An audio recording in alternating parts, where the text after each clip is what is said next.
서울광역방송센터입니다. 트럼프 미국 대통령 당선 이후 우리 증시 코스피가 연일 급락하고 있고 대장주라는 삼성전자는 5만 원 선이 무너지며 4만 전자가 되는 거 아니냐는 우려가 나오고 있습니다. 코스닥 지수도 동반 하락하고 있고 환율은 심리적 마지노선으로 여겨졌던 1,400원 선이 뚫렸습니다. 돌아온 트럼프, 우리 외교, 국방, 경제 어떻게 대응해야 할까요? 여의도 초대석 트럼프 1기 때 국회 외교통일위원회 위원장을 지낸 외교, 안보, 국제정치 전문가 오선 윤상현 국민의힘 의원과 관련 얘기 해보겠습니다. 의원님 어서 오십시오. 예, 안녕하세요. 이게 표현이 좀 그렇지만 트럼프 당선됐는데 왜 우리나라가 이렇게 호떡집이 불난 것처럼 날린 건가요? 일단 네. 세계 언론들이 네. 트럼프 대통령을 좀 예측 불가능한 분. 아, 원래 바이든 대통령이 가져왔던 국정 기조, 네. 해외 정책 이런 거에 있어서 엄청난 변화가 있을 거다라고 보기 때문에 그렇습니다. 우리가 지난 네. 1기 때도 그러지 않았습니까? 방위 분담금 네. 갑자기 우리가 10억 달러 미만을 내고 있는데 50억 달러를 내라고 그런 거예요. 이번에 뭐 100억 달러 이상 얘기 그러니까 또 네. 주한미군을 또 철수하겠다고 막 네. 그런 얘기도 많이 하고 막 이 발언이 어디로 네. 튈지 모른다라는 이런 이미지 때문에 그러니까 우리도 뭔가 이거에 대해서 철두철미하게 대비해야 되지 않나 이런 의미에서 계속 이 얘기를 하고 있는 것 같습니다. 트럼프 얘기는 조금 뒤에 하고 예. 김건희 여사 세 번째 특검 이건 뭐 대통령이 거부권 행사하시겠죠? 추경 원내대표께서는 네. 이거 특검법안에 대해서 이 제2요구권입니다. 네. 이 뭐 거부권이 아니라 아니고, 제2요구권 이거는 문제가 있다 해서 법안을 다시 돌려달라고 그렇게 건의를 하겠다는 그런 입장입니다. 이게 근데 뭐 민주당에서는 뭐 명태균 게이트도 있고 윤석열 대통령 기자회견에서 뭐 제처 악마화하고 있다. 뭐 별로 여론이 안 좋아서 예. 국민의힘에서 8표는 이탈표 나오는 거 아니냐 제의가 와도. 근데 8표 이탈표가 안 나올 것 같습니다. 지난번에 4표 나왔는데요. 네. 이게 무늬만 3자 특검법 아니다. 이런 공감대가 있고요. 네. 또 하나는 특별감찰관으로 가야 되겠다라는 공감대. 네. 특검법은 안 된다. 이런 공감대가 있기 때문에 이건 잘 안 될 것 같습니다. 근데 뭐 일각에서는 마냥 이렇게 계속 보호하기는 거는 좀 뭐 부담 아니냐, 무리가 예, 아니냐, 이러다 예. 그냥 보수 자체가 좀 어떻게 되는 거 아니냐 이런 우려도 있는 거 같아요. 그래서 저희가 얘기하는 게 뭐냐면은 제2부속실을 설치하겠다. 그러나 이 대통령 부인을 위한 사무실은 만들지 않겠다. 또 공적 활동을 최대한 자제하겠다. 그리고 우리 뭐 그 여권에서 또 여러 가지로 생각을 하고 있다 이런 말씀을 드립니다. 뭐 당장 오늘 대통령이 뭐 에이펙 등 참석하기 네. 위해서 5박 8일 남미 순방 가시는데 김건희 여사는 안 따라가시고 예, 안 가는 그다음에 거죠. 뭐 휴대폰 번호도 바꾼다고 하시고 그런데 뭐 야당에서는 뭐 영부인이 문제지 휴대폰이 문제냐 뭐 이런 냉소도 하고 그러는데 그래서 이런 제도적인 장치 이런 거를 만들어 놓는 거죠. 네. 소위 말해서 이제 뭐 부속실도 만들고. 앞으로는 그럼 뭐 문제가 없을 거라고 이제 저는 문제 없을 거라고 봅니다. 예. 윤 대통령은 뭐 최근 몇 달 사이 골프를 좀 치시는 모양인데 이것도 또 뭐 논란이 되고 있는데 대통령실에서는 트럼프 당선돼서 뭐 골프 외교 위해서 연습 좀 하신 거다. 근데 골프가요. 예. 사실 지난 아베 총리가 2016년도 11월 달 네. 트럼프가 당선이 되자마자 전화로 20분 통화한 다음에 네. 9일 만에 뉴욕의 트럼프 타워를 네. 방문합니다. 방문할 때 보면 이제 홈마 금장 네. 골프채 7천 달러 되는 걸 선물을 합니다. 가격까지 아시네요. 선물을 하고 네. 그리고 두 분 간에 아주 개인적인 친밀도 브로맨스죠. 그걸 네. 하고 골프 회동도 자주 하고 그리고 서로 어떤 이제 이름을 부릅니다. 다널드, 다널드 또 아니면 신조, 도널드가 아니라 다널드. 다널드 뭐 이렇게 네. 부르고 또 인도 태평양 그 전략 아베 총리가 구사한 것을 또 트럼프가 받아들입니다. 이런 면에 착안해서 우리 대통령도 이번 골프 연습에서 이왕이면 잘 쳐서 물론 트럼프 대통령이요 네. 어느 정도 치냐면 66타 찬다고 본인은 자랑합니다. 그 프로 아닌가요, 여러분? 그러면 이거 프로죠, 프로. 네. 근데 그건 아닌 것 같고 같이 쳐본 사람들이 가끔 이제 뭐 공도 2개 갖다 놓고 뭐 이렇게 죽고 뭐 이런 걸 한답니다. 그렇게 골프 광이라고 하고요. 자기 골프 타수도 허풍인데 트럼프 대통령. 허풍인데 우리 대통령도 뭐 보기 플레이 90타 정도는 친다고 그런 것 같아요. 아니 근데 뭐 이명박 대통령도 당선되자마자 네. 그 미국 캠프 데이비드 가서 부시 대통령이랑 골프 치면서 뭐 카트도 본인이 직접 뭐 몰고 운전하고 그랬습니다. 예. 뭐 그럴 수는 있는데 예. 8월 달부터 치셨다고 하는데 그때는 뭐 트럼프가 당선이 될지 말지 뭐 모르는 거여서 이게 거짓말 해명 아니냐 뭐 이런 이제 뭐 골프라는 게 만약에 그 전에 치셨다면은 네. 어떤 뭐 이 주변의 얘기를 듣기 위해서 허심탄회하게 그런 뭐 활동을 한 게 아닌가 이렇게 보고 있습니다. 근데 또 뭐 이거 뭐 트집을 잡으려고 보면은 뭐 끝도 없긴 한데 뭐 이 엄중한 시기에 겨우 생각해낸 게 골프 연습에서 뭐 그걸로 외교를 하려고 하냐 뭐 이렇게 말하는 뭐 이제 사람들도 골프를 네. 골프광이니까 12개의 골프장을 가지고 있다고 그러거든요. 트럼프 네. 대통령이. 네. 그래서 골프광이기 때문에 골프를 이왕이면 잘 쳐서 같이 하겠다라는 것도 있고요. 네. 그거 말고 또 중요한 거는 또 대통령 나름대로 트럼프에 대해서 연구도 하고 지금 11월 15, 16일 날 네. 소위 말해서 페루에서 에이펙 정상회담이 있고요. 네. 또 18일, 19일은 또 G20 정상회담이 브라질에서 있습니다. 네. 그래서 갈 때는 아마 갈 때는 힘들 것고요. 오실 때 아마 대통령이 올 때 뭐 트럼프 당선인하고 한번 만나든지 이런 생각을 아마 가지고 있을 겁니다. 네. 그래서 그런 것도 짜고 그래서 여러 가지 바쁘실 것 같다는 그런 생각 듭니다. 그러니까 뭐 다 계획이 있으시다. 다 계획이 있고 그러니까 골프도 골프도 그 하고 계획의 일부다. 또 소위 말해서 트럼프 만나면 뭘 얘기해야 될지 또 국내적으로 뭘 보완해야 될지 이런 협의체도 만들었고요. 그래서 지금 대통령께서 여러 명 인사 검증을 해놨습니다. 그래서 트럼프 쪽 인사하고 친할 수 있는 분들, 외교할 수 있는 분들하고 관련돼서 그쪽에도 지금 인사적인 조치를 강구하고 있다. 이런 말씀드립니다. 앞서 그 트럼프 1기 행정부 때 국회 외교 통일위원장이었습니다. 지냈는데 뭐 이른바 트럼프 스타일 뭐 직간접적으로 겪어보셨을 제가 텐데. 트럼프 대통령이 저희 국회를 오셨어요. 네. 그게 이제 우리 국회 본회의장에서 연설됐어요. 가장 가까이서 봤더니 네. 야 트럼프 대통령을 대단히 막말꾼이다. 예측 불가능한다. 이렇게 얘기를 하는데 보니까 네. 막말꾼이라기보다는 너무나도 세련된 화법을 가지고 노련한 정치인의 모습을 보여줬다. 그리고 이 쇼맨십도 강하고요. 네. 엄지척 같은 것도 잘하시고 또 유머도 있고 대단히 저는 막말꾼이 아니라 노련한 정치인, 세련된 정치인의 모습을 봤는데 문제는 뭐냐면 2019년도 네. 외교통일위원장 때 갑자기 방위 분담금 네. 그 당시에 우리가 얼마 냈냐면은 한 1조 원이 안 됐습니다. 달러로 한 9천 그러니까 10억 9억 몇 달 돼. 10억 달러가 안 되게끔 냈는데 갑자기 트럼프 대통령이 50억 달러 내라고 요구한 겁니다. 50억 달러 아니 추진 근데 장수한. 궁금한 게 기존에 내던 게 있는 거는 그 뭐 이유가 있어서 그 정도 비용이 책정이 됐을 텐데 왜 갑자기 뭐 그러니까 5개, 10개. 이거예요. 핵 전력 자산에 대한 전개가 너희들 위해서 하는 건데 너희들이 내라는 겁니다. 이거를 동맹적인 관점에서 보는 게 아니라 이분은 거래적인 관점에서 보는 거예요. 그러니까 우리 핵 우산에 들어오려면 핵 우산에 들어오려면 너희 내라, 비용을 뭐 내라 그런 이런 거. 거예요. 그래서 우리 그거 못 한다.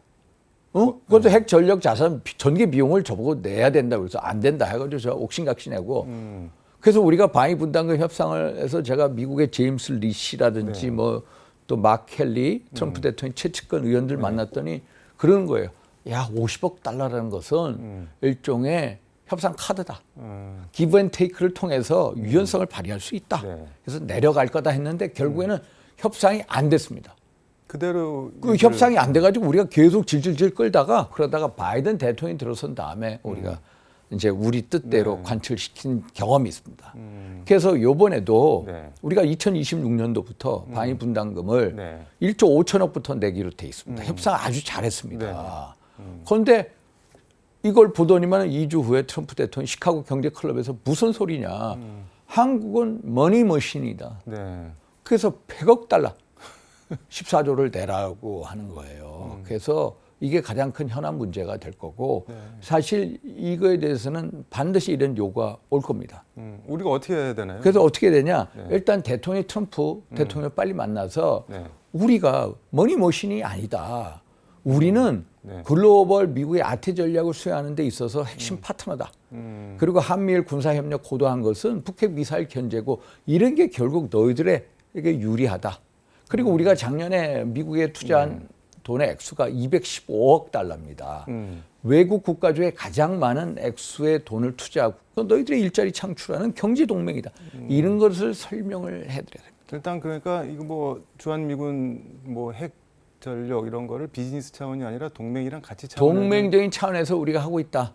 이런 걸 설명하고요. 근데 우리 만약에 만약에 핵전력 자산 전개 비용을 내라. 이번에 또 들어옵니다. 네. 그러면 우리가 핵전력 자산이 들어오는 거에 대해서 우리가 네. 줄 건 주고 받을 건 받자. 예를 들어서 핵 추진 잠수함 기술 우리가 네. 필요하거든요. 또 한미 원자력 협정을 개정해서 우리가 재처리 시설 능력, 플루토늄 또 우라늄 농축이 20%대 있는데 이것을 더 늘리는 거예요. 네. 이런 소위 말해서 우리가 요구하는 거에 대해서 우리도 줄 건 주고 받을 건 받자. 이런 식으로 가는 게 협상 전략이다. 그래서 핵전력 자산의 전개 비용을 한미 방위권 분담 협정 안에 넣는 게 아니라 새로운 항목을 만들어서 거기서 이런 것을 같이 논의하는 게 좋겠다. 이런 협상 전략이 필요하다. 이런 말씀드립니다. 일각에서는 뭐 협상이 잘 안 되거나 그러면 이제 80년대, 90년대 구국의 강철 대우를 자처했던 전대협이나 청년이 못했던 주한미군 철수를 트럼프가 하는 거 아니냐 뭐 이런 주한미군 우스개 철수할 수도 있습니다. 있나요? 주한미군 철수 트럼프 대통령은요. 네. 거래적인 관점으로 생각하기 때문에 주한미군 철수라는 얘기를 많이 했습니다. 초기 때 트럼프 근데 그건 일기 때 법으로 그러니까 왜 그걸 이제 마크 에스퍼라는 국방장관이 네. A Sacred Oath라고 해가지고 신성한 맹세라는 네. 책을 썼습니다. 거기에 보면은 트럼프 대통령이 껄핏하면 주한미군 철수하겠다고 네. 얘기합니다. 그러면 그 주변에 있는 마크 에스퍼라든지 마이크 폼페이오 국무장 이런 사람들이 자꾸 말리는 거야. 아 이거 하면 안 돼. 근데 이거는요, 이번에는 트럼프 국방장관, 국무장관 다 이른바 충성파로 뽑았잖아요. 트럼프 2기 때 합시다. 트럼프 2기 때 합시다라고 해서 무마하고 갔습니다. 네. 그런데 지금 미국 조야의 분위기는 뭐냐면은 주한미군에 대해서 초당적인 협력, 초당적인 지지가 있습니다. 네. 그리고 우리가 국방수권 법안이라는 게 있습니다. ND, 네.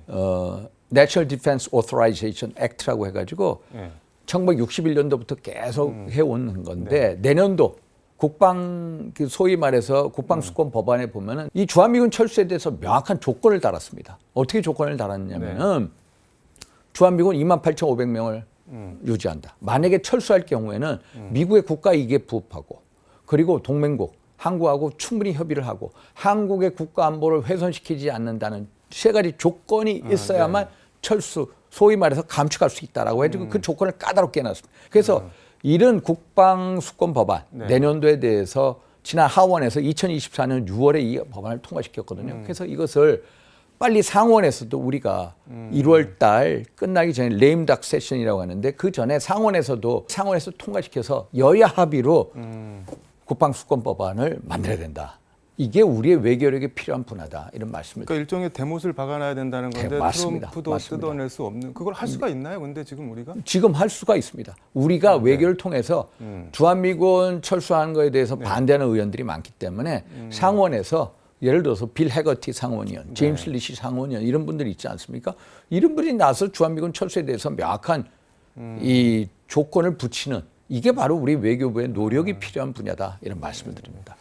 북한 관련해서 뭐 트럼프 김정은 단판 회담해서 뭐 가령 북한이 대륙간 탄도미사일 ICBM 충분히 그렇게 됩니다. 폐기 포기 4년 내로에 하고, 반드시 그렇게 됩니다. 그리고 대신 핵 보유 인정 뭐 이렇게 되면은 4년 내로에 거의 저는 10중팔구 이렇게 된다고. 그럼 우리나라가 이른바 그러니까 세대는 거 우리나라는 아닌가요? 이제 이 낙동과 오리알식이 네. 되는데요. 지금 현재 미국 조야의 분위기는 북핵 폐기에서 북핵 동결로 바뀌어가고요. 최근에 한번 보십시오. 민주당, 공화당 네. 정당 강령에 보면 북한 비핵화 문제가 완전히 다 빠졌습니다.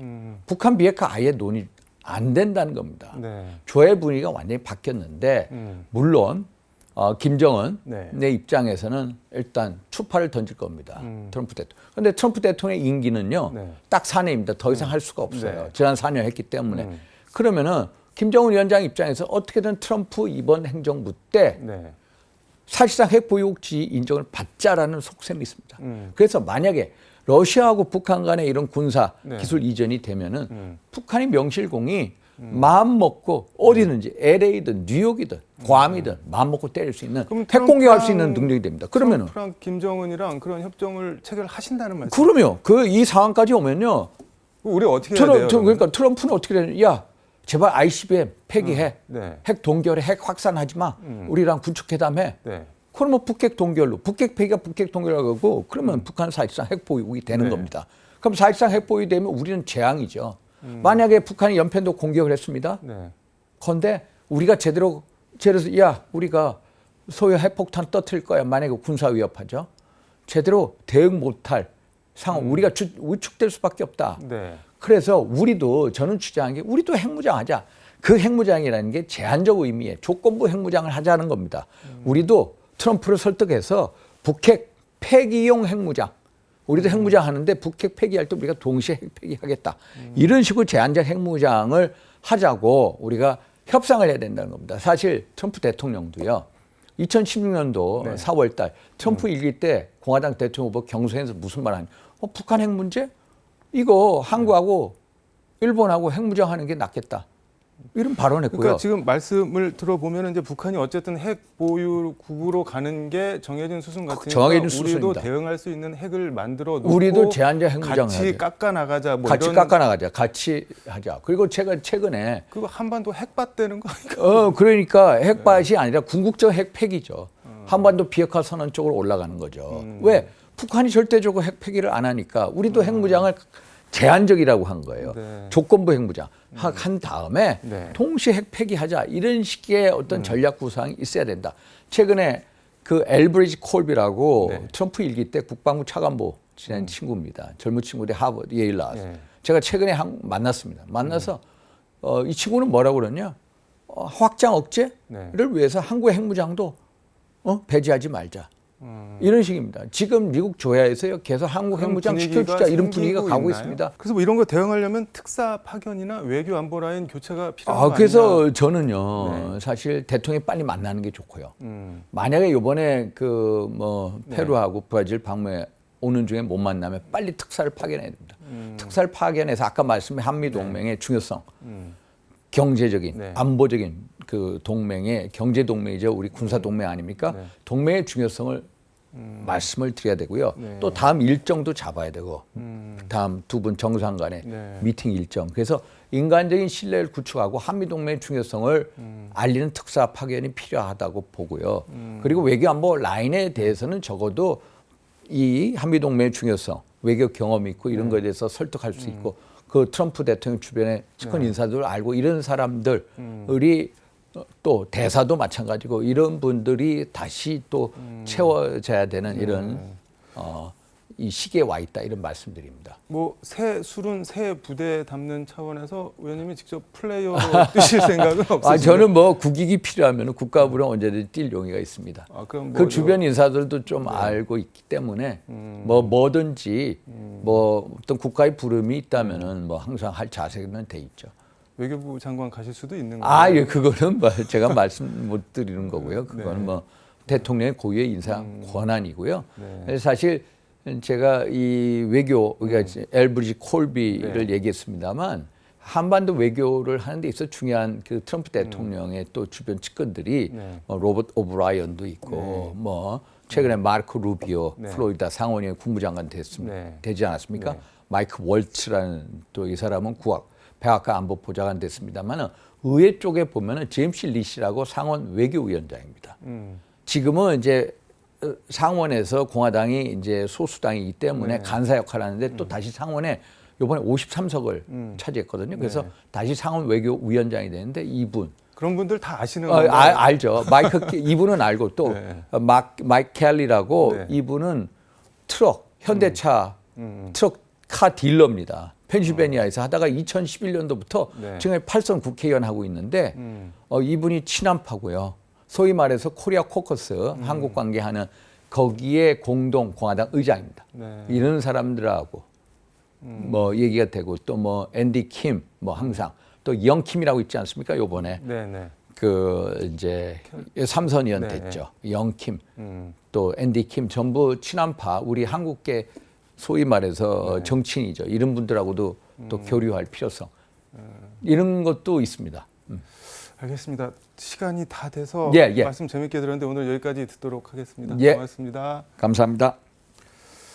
지금까지 서울광역방송센터에서 윤상현 국민의힘 의원과 함께 전해드렸습니다.